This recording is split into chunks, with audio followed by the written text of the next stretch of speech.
So it is important. This is big news. And again, the SEC has officially approved the first spot Bitcoin ETF. Good afternoon. We have a lot to cover here to kind of get us going again in 2024. We've got jobs, inflation, and some big news on the SEC around Bitcoin ETFs that we'll touch on as well in our question of the week.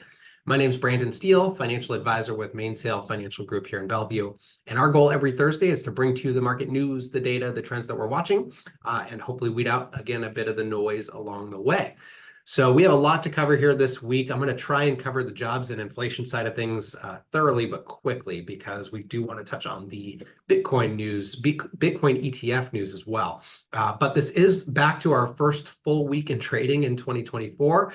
Well, until next week anyways, because next week we'll have a shorter week as well. So just be aware of that. On Monday, the markets will be closed.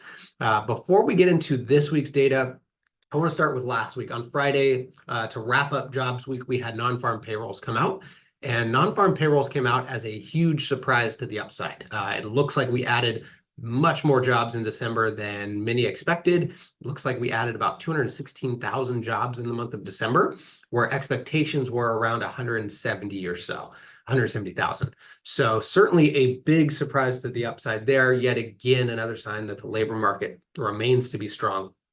Although this is a really strong sign, I want to point out something. I read an article from Brian Westbury, who's an economist for an ETF company, and he had pointed out that there's been a lot of downward revisions over the jobs numbers the past 11 months, or 10 out of the last 11 months, we've had downward revisions to that number. And so, although this number seems really strong on the surface, he had pointed out basically that with those revisions, the reality is this doesn't look quite as strong as it may seem on the surface. So I thought this was a really good point to address, something that, is a little bit more in the weeds, but important nonetheless. On top of jobs, we had inflation come out this week, which of course has been and continues to be the main focus for the past few years here. So we had CPI and core CPI come out higher than expected for December. So both CPI and core rang in at 0.3% for the month. And even with energy down quite a bit again in December. So we saw certainly a big surprise to the upside here. Most people were expecting around a 0.2% print on CPI and core CPI. And again, they both came out increasing by 0.3% for the month of December. So what this means is it puts core CPI over the last 12 months at 3.9%. Again, core takes out food and energy, to be very clear. And then it puts the headline number, the one that adds back in food and energy, at 3.4% year over year. But what's important to note is that in November's number, this was a 3.1% year over year number. And now, because of the higher number in December here, it actually bumped back up to 3.4. And again, this is all in the same breath as, as an energy prices coming down. So when we add back in food and energy, but factor in the fact that energy has actually come down again, this does show that inflation again is remaining sticky. And we've talked about this a lot. I think that this last bit, like inflation certainly has been coming down, and hopefully that trend continues. But this last bit, I think, is going to be the tricky part. And as weird as this might sound, maybe this is a good thing as well, because as the Fed is considering their path in 2024. Hopefully seeing this sign that inflation can pick back up and may not be done with us quite yet. Hopefully the Fed will see this and maybe it might prevent them from acting too quickly and creating a scenario where we could see inflation just rear its head right back out there in 2024. So hopefully this is a good thing in the long run, because short-term fixes can create long-term problems for sure. So coming up next week, before we get to our question of the week, tomorrow we have PPI data, so another inflation data point. Monday is the holiday, so again, markets will be closed on Monday, and then retail sales on Wednesday. So tune in next Thursday, we'll be sure to touch on all those points. But the big news this week is really all around Bitcoin ETFs. So the SEC has officially approved the first spot Bitcoin ETF this week. You probably have heard this in the news. If not, it is relevant, and so we wanted to cover it here. But I think what I wanted to do is talk a little bit about, some of the pros and cons, but also back up a little bit and just talk about what an ETF is in general, right? So it is important. This is big news. And again, the SEC has officially approved the first spot Bitcoin ETF. But what is an ETF? So an ETF stands for Exchange Traded Fund.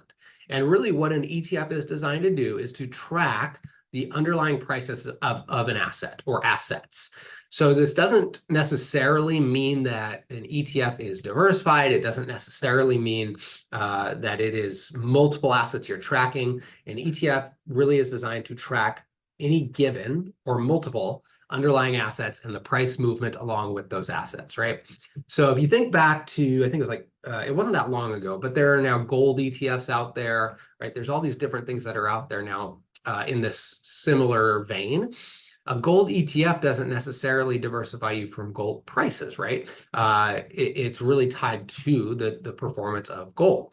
On the flip side, if you look at like the S&P 500 ETF, you are tied to the S&P 500, the 500 stocks that make up the S&P, and again, tracking the underlying assets within that basket and how your performance is determined.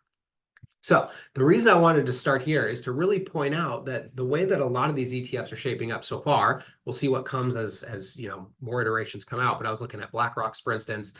It looks like they're really designed to track exactly that. It's to track the price of Bitcoin in and of itself. So this is really important to note. It doesn't necessarily mean diversification across cryptos. It means exposure to Bitcoin in possibly an easier way to make it. So if you were not a fan of Bitcoin before or cryptos or thought it was too volatile, it doesn't mean that this will help you necessarily. But what it does do is it does give access to more investors, right? And I think this is the important part. This is why it's all over the news. It's not necessarily that it is something super innovative, or that's not really fair to say. It is innovative, but not something that completely changes how it's invested, but more so who can be invested.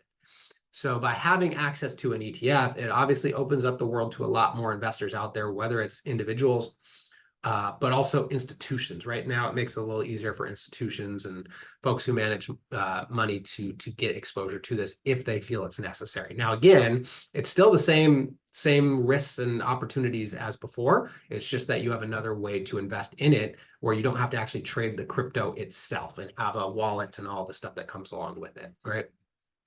The second thing I think it does is it does give a bit more attention or maybe credibility to this idea of cryptocurrency. So, having the legitimacy of the SEC approving this could create, a little bit of a different perspective around cryptocurrency.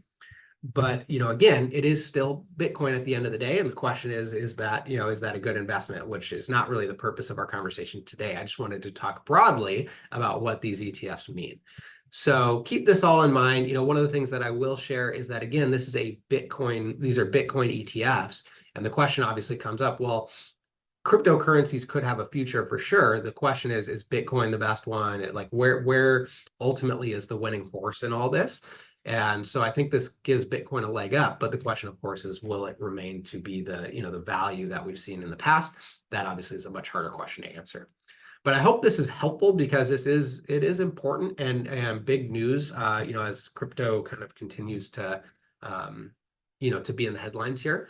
So I hope that helps. And certainly if you have questions on this, write them in the comments below. I'm happy to kind of chat about it a little bit as well. But we will see you next Thursday at 3, where we'll kind of break down some of the producer price index numbers and talk a little about retail sales. In the meantime, have a great weekend. It is supposed to be very cold here in the Pacific Northwest, so stay warm and safe if we do end up seeing any snow.